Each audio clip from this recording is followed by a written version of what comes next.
Close your eyes for a moment. You will be taking a journey, your final journey to the land of the dead, and to the place where your souls will be judged, where the fate of all souls will be tested by the gods of the ancient lands of Egypt.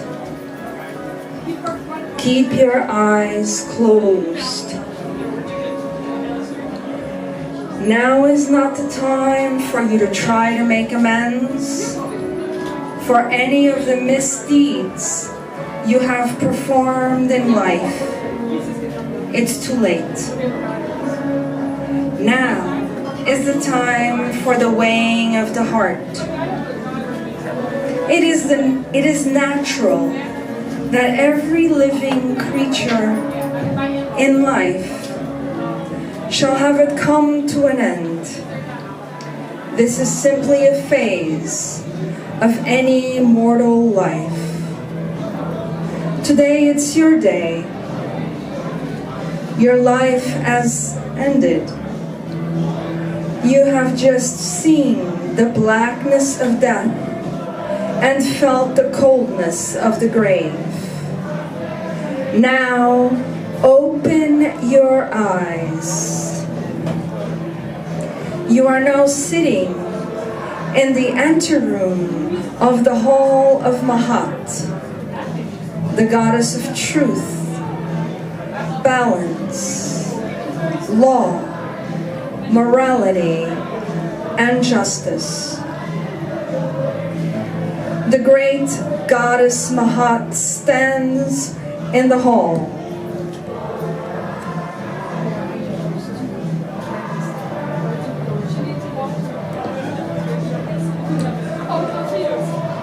The great goddess Maat awaits the arrival of Anubis, the god of the afterlife. The great god Anubis enters the hall. He leads the soul of the deceased, a mortal, and they enter the center of the hall. The mortal soul bears with her heart. From the side rises the god Thoth. Thoth is the scribe of the gods, the father and creator of the hieroglyphs. He will record the final judgment of this and of all mortal souls. The god Anubis picks up the scale and offers one side of the scale to the deceased, who is instructed to place her heart on it, kneel down, and await the results. Once the heart is in place, the god Anubis offers the other half of the scale to the great goddess Maat, who plucks the feather from her headdress and rests it on the scale. This white ostrich feather represents the goddess herself.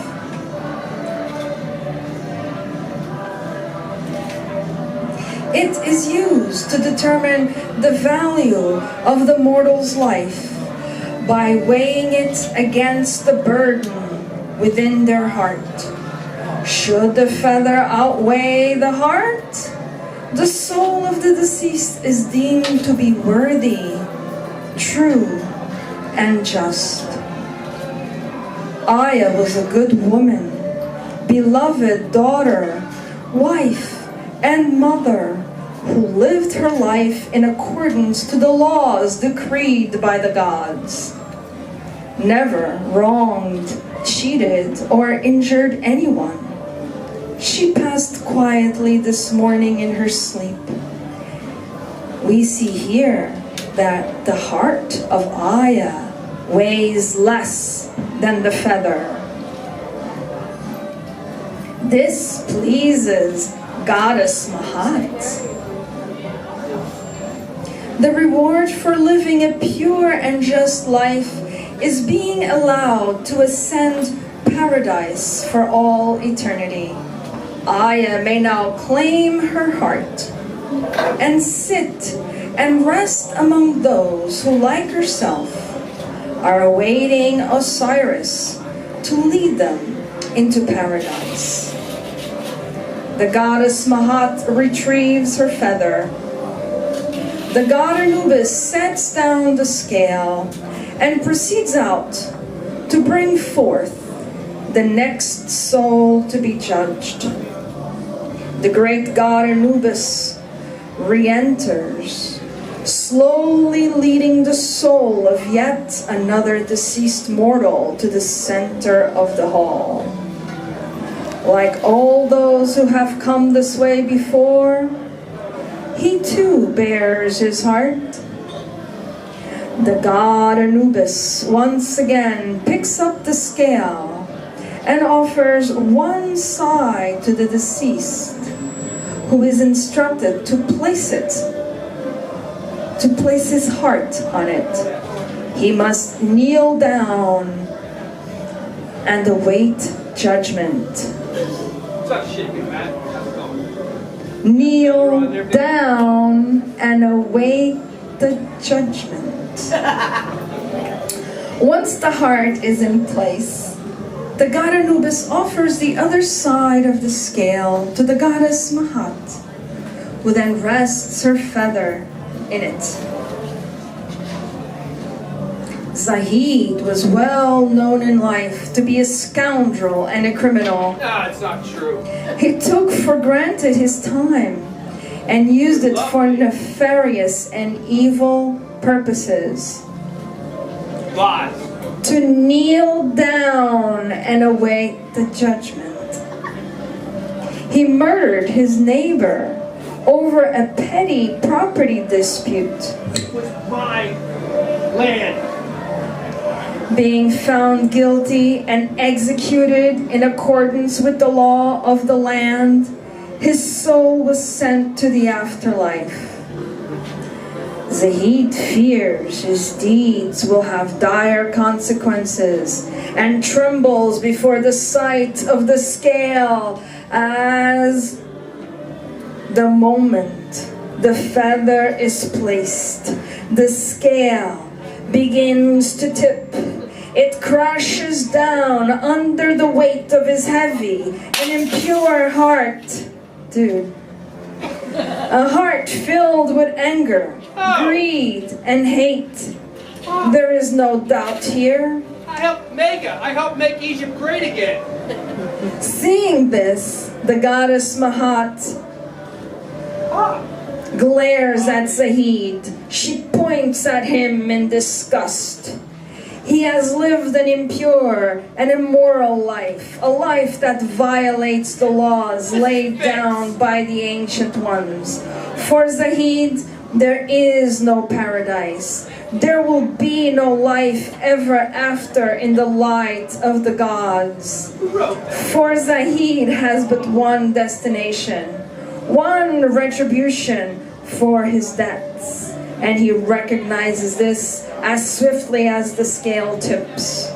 Those who have lived in accordance with the laws of the gods are here, awaiting the escort of the god Osiris into paradise. Zahid knows that he will not be joining them. He throws himself at the feet of the god Anubis, begging for his soul. Anubis, you gotta help me out. From the primordial chaos, a new face emerges. So enters the god Ammut, the devourer of souls, the eater of blackened hearts. You want to sign that? Do you want to come with me? Ammut is the great chimeric beast, a hybrid of the three most powerful man-eaters known to the ancient Egyptians. In a last-ditch effort of nothing but shame and fear, Zahid begs and pleads with the judging gods. Please, don't do this. He makes a failed attempt to repent for all his evils and wrongdoings. The gods want none of this and turn their backs on him. The powerful god Ammut comes forth and snatches away Zahid's heart, just as Zahid tries to reach for it in a frantic struggle. The god Ammut seizes the heart and soul of this depraved and degenerate waste of a man, taking them with him into the darkness for all eternity, away from the love and light of the gods. The goddess Maat retrieves her feather. The god Anubis sets down the scale and proceeds out to bring forth the next to be judged. Soon, each of us will have to face the judges of life and weigh our heart. Are you prepared? Now close your eyes. Everyone, close your eyes.